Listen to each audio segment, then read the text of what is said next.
Hi everyone, welcome to the platform of StudyIQ. In this lecture, we will discuss the current affair of July month for the state of Assam, and the current affair will be Assam specific. We will discuss the MCQ pattern of the current affair of July 2022. My name is Ramneet Kaur. Let's start with the lecture. The very first question is about the Baikho festival. So first of all, you need to take care of the statement that Baikho festival is being celebrated in the state of Assam. If the question comes that Baikho festival is being celebrated in which of the following state, then the correct answer will be Assam. And recently this festival has been celebrated in the state of Assam. So the question is, which tribe of India celebrate this festival very joyfully?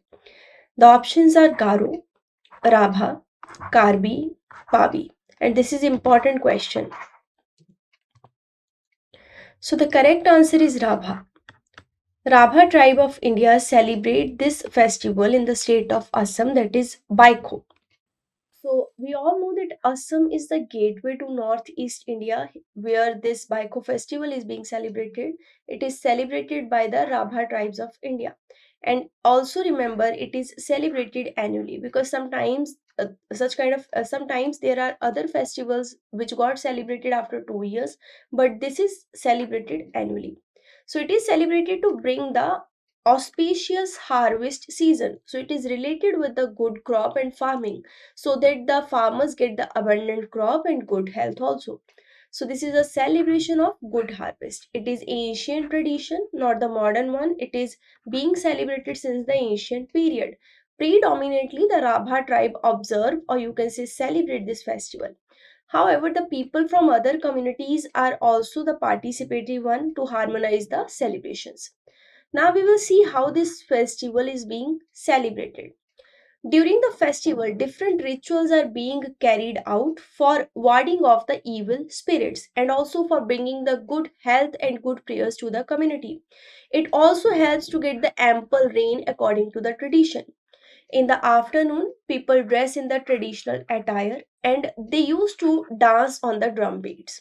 In the evening, they set alight a tall structure that is made from the bundles of bamboo.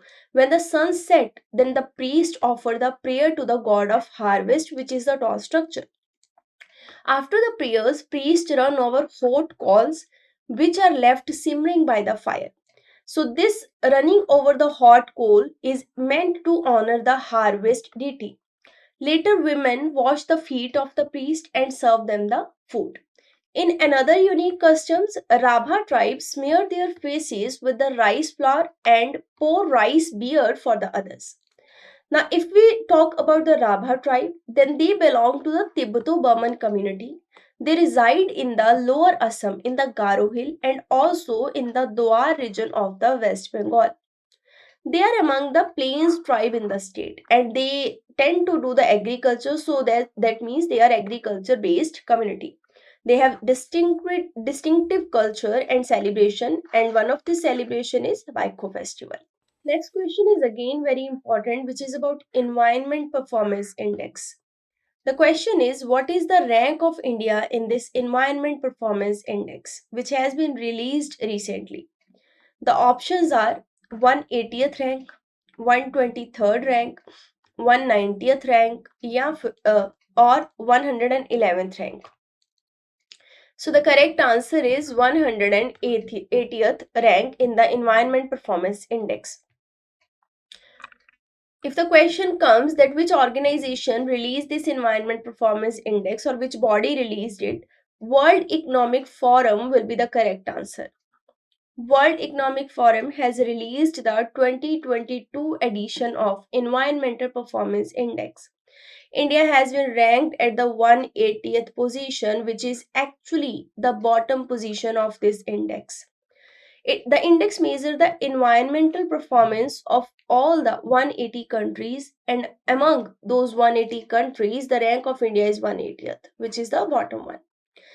If the score is being asked in the examination, then you can write that India's score in this environment performance index is 18.9. Again, the score is also last, and India has been ranked in the bottom. India has also scored low on the rule of law.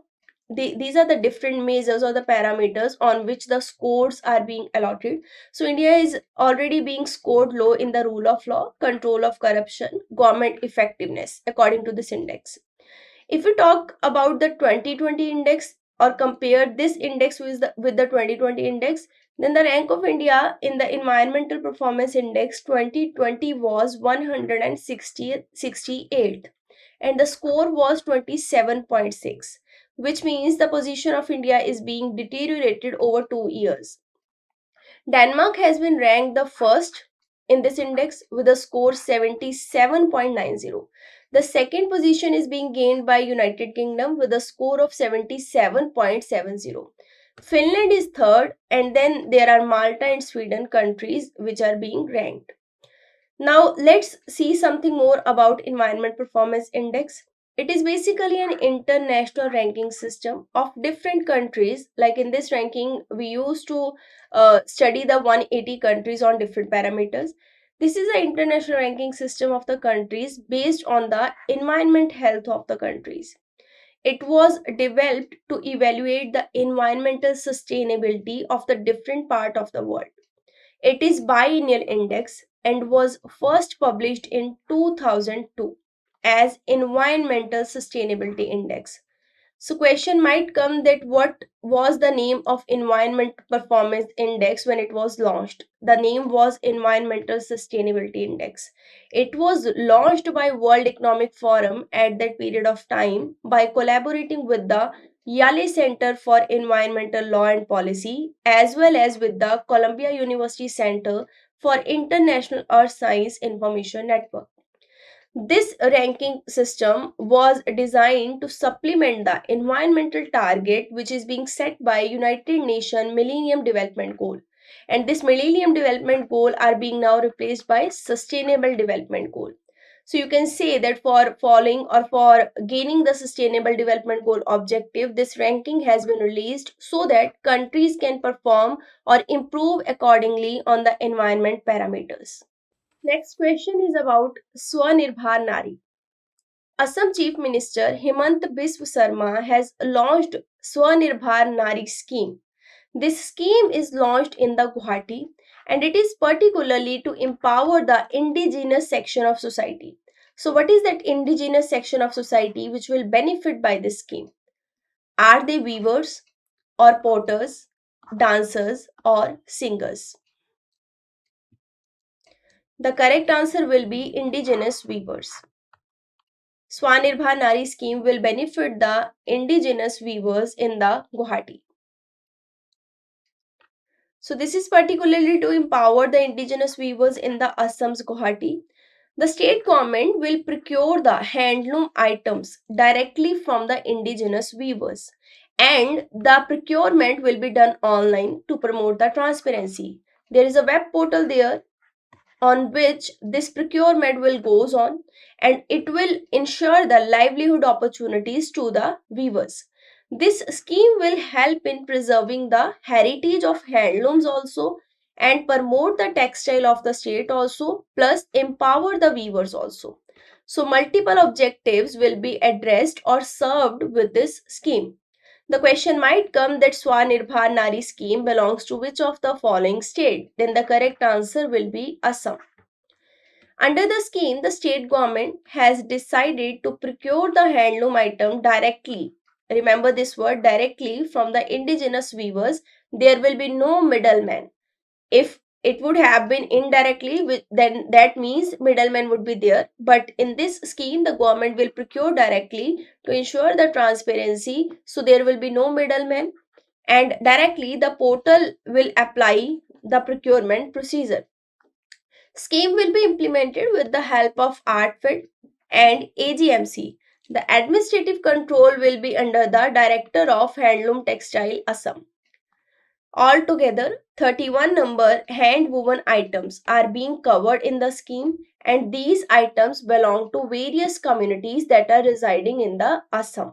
So it ultimately bring the, you can say, happiness or cheers to these communities who are involved in the weaving of 31 number of items which is being procured in this portal. So after the procurement, products will be sold through the formal channels of ArtFed outlet Jagran and AGMC outlet Prag Jyotika in the Assam. So these outlets will help to ensure the marketing of the product not only in the Assam but also in the other state of the countries. The online registration is designed in such a way that those areas where the yarn banks are not available, there also the procurement procedure can be done efficiently. It is expected that the portal will bridge the gap in between the weavers and the buyers. So now you can directly buy the product from the weaver itself because weaver will register the product, or the government will procure the product from the weaver and sell directly to the buyer. So without being any middleman in this process, the product will be high in the quality wise also and affordable also. Next news is about veteran Assamese literator and winner of Sahitya Academy Award Atul Nanda Goswami. He has been recently passed away. He was 87 and he was well-known short story writer as well as literator, and he was a great novelist. He was awarded with Sahitya Academy Award in 2006, which is very important point. And for the novel Senhe Jorir Ganthi, he got this award. The question might come from this statement that Sneh Jorir Ganthi was written by which of the following author? Then the answer will be Atul Nanda Goswami. Some of his other notable works include Naam Ghadiya, Hamdoi Pulanjon, Rajpat, Palatok, Ashray. He had also translated many English, Bengali, and Odia works into Assamese and also Assamese text into English. Next question is about the border length between Assam and Arunachal Pradesh. How many kilometer long border is being shared between Assam and Arunachal Pradesh? Options are 890 kilometer, 670 kilometer, 912 kilometer, 804 kilometer. The correct answer will be 804 kilometer border is being shared between both. So recently, the chief minister of both states have taken some step so that they can solve the boundary dispute going on between both the states. They signed the Namsai Declaration, which is very important point. This declaration is there to resolve the dispute, border dispute between Assam and Arunachal Pradesh. Third round of discussion was going on when this Namsai Declaration was signed, and ultimately the border dispute, which was going over since 7 decades, ended. 804-kilometer long shared border between the two states got resolved. Although there was no conflict initially, but over the period of time, the citizens of one state started encroaching on the territory of other state, due to which the activities of violence started, due to which this Namsai Declaration is being signed now.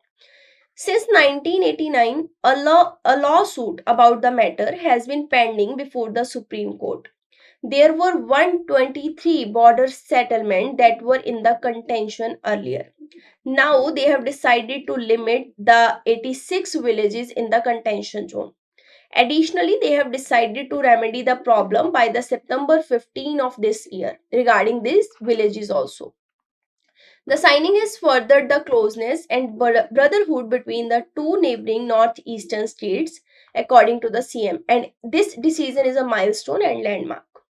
28 out of 123 contested villages are located within the Arunachal Pradesh constitutional border, and that villages will remain within the state according to this declaration. In contrast, the three villages will continue to belong to the Assam as a result of Arunachal Pradesh abandonment of its claim on the three villages. Six more villages would remain in the Arunachal Pradesh because they could not be discovered on the Assam side. So mutually they resolved the border dispute under this declaration. Next question is about One Nation, One Ration Card scheme. Assam has also implemented this scheme. The question is, Assam has become which numbered state to implement this scheme? Options are 32nd state, 33rd state, 30th state, or 36th state. The correct answer will be 36th state. With this One Nation, One Ration Card plan, with by the joining of Assam, this plan is successfully being implemented in all the 36 states and union territories. So it will make the food security portable throughout the country. This is a basically citizen centric initiative in the country which will cover 80 crore beneficiaries. It was being started in August 2019 by the Ministry of Consumer Affairs, Food and Public Distribution. If we talk about the objective of One Nation, One Ration Card, then this is a basically high impact program to empower the all National Food Security Act beneficiaries to become Atmanirbhar when it comes to food security. So they will be Atmanirbhar in terms of food security anywhere in the country because they can their ration cards will be made portable. So portability of the existing ration cards enable them to seamlessly lift the subsidized food grain, doesn't matter in which area or in which state they are staying. So this portability is very important part of One Nation, One Ration Card scheme. This also enable their family members to lift the required amount of food grains on the same ration card at their native place. So if one person, you can say if one migrant is there and that migrant went to other state, that migrant can also get the subsidized food from the ration card in the state of destination, and the family of the migrant at the native place can also get the subsidized food grain at their place. So both of them can be benefited with this portability of ration card. On the single ration card at the native place, the family can get the subsidized grain, and at the destination or the migratory place, the migrant can get the subsidized food. If we talk more about this scheme, then this will nationalize the beneficiary's ration card by a process that is called as Aadhaar seeding. Aadhaar seeding ensures that the beneficiary can pick her or his entitled food grain from any fair price shop in the country.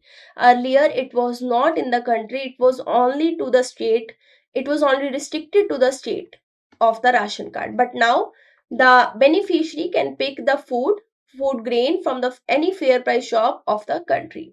So, if the family migrants from one part to the other part of the country, then family can claim to the food security with the portability of ration card. Next question is about one of the drone startup which has deployed the emergency delivery of drone in the Assam so that the flood situation, or you can say the rescue efforts going on in the flood situation, can be supported. What is the name of that drone startup which has deployed this emergency delivery drones to support the rescue effort of the heavy flood in the Assam? Options are Divya Aerospace, Garuda Aerospace, Shobha Aerospace, or Hawaii Aerospace. The correct answer will be Garuda Aerospace. According to city-based company that is Garuda Aerospace, the drones were used to deliver the emergency food as well as the medicine packet to the people who are affected by the floods. Garuda Aerospace has deployed White Knight delivery drone in the Assam to support the state disaster management department so that they can accelerate the process of rescue in the flood situation. According to Garuda Aerospace founder CEO Agnishwar Jayaprakash, the White Knight drones were used extensively during the pandemic situation also, and during the COVID-19 these drones helped to deliver the medicines as well as the emergency supply in Shri Harikota, Andhra Pradesh and Uttar Pradesh. Next question is about the Assamese population in the Shillong, that is in Meghalaya.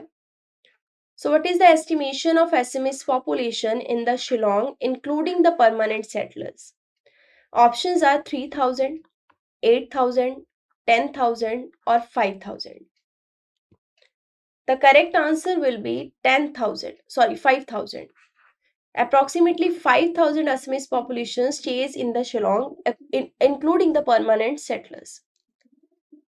The Shrimanta Shankar Dev Cultural Center, which is in the Shillong, has written to the Assamese Chief Minister Hemant Biswa Verma by seeking his help because there is threat to its land from the influential locals.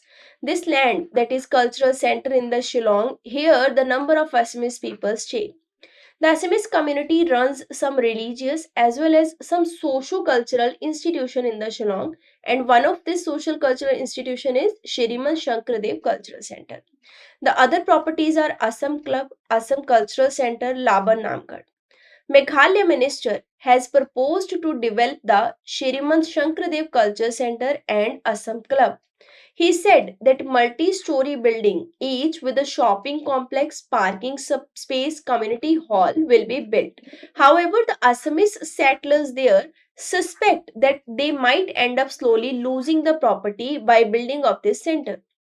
So, in a letter to Assam CM in the June, the cultural center had said that limited Assamese living in the Shillong were finding it tough to manage the institution, which is creating the problem. It is said that community was worried about the future of the institution also due to lack of the support from the Meghalaya government. So, community is also in the fear that they will lose their property as well as this center will not help to hold their culture in the Shillong because Meghalaya government is not supporting to sustain this cultural center.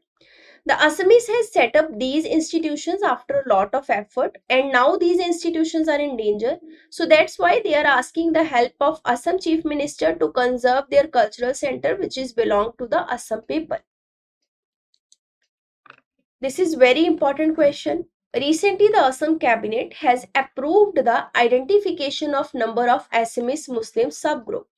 So, what is the number of Assamese Muslim subgroups which is being identified recently? Options are 4, 8, 5 or 6. The correct answer will be 5 Assamese Muslim subgroups has been identified and got approval. You can remember the name of these 5 Assamese Muslim subgroups who got identified, that are Gorias, Morias, Jolhas, Deshis or Sayyad. They are now indigenous Assamese Muslim communities. This move will ensure their development in the health sector, in the cultural identity, in the education domain, as well as in the financial and skill development. Assam cabinet also took other decisions like scrapping of old vehicle was approved, exempting the ex-servicemen and widows from the property tax was one of the decision which was made, and also the government has approved the decision of boosting renewable energy and improving the data access. Assam cabinet decided to exempt the ex-servicemen and their widows from paying the property tax as a gesture of gratitude because both of them served the nation. Bills to amend the Assam Municipality Act 1956 and Guwahati Municipal Corporation Act 1969 will soon be tabled in the state assembly so that the ex-servicemen and widows can get the exemption from paying the property tax. So if the question comes that for the exemption, which of the following acts will be amended, then the answer will be Assam Municipality Act or Guwahati Municipal Corporation Act. So with this, our first part of the July 1 for the state of Assam got end. So if you have any query, then you can contact on these numbers. Keep studying. All the best. Thank you very much.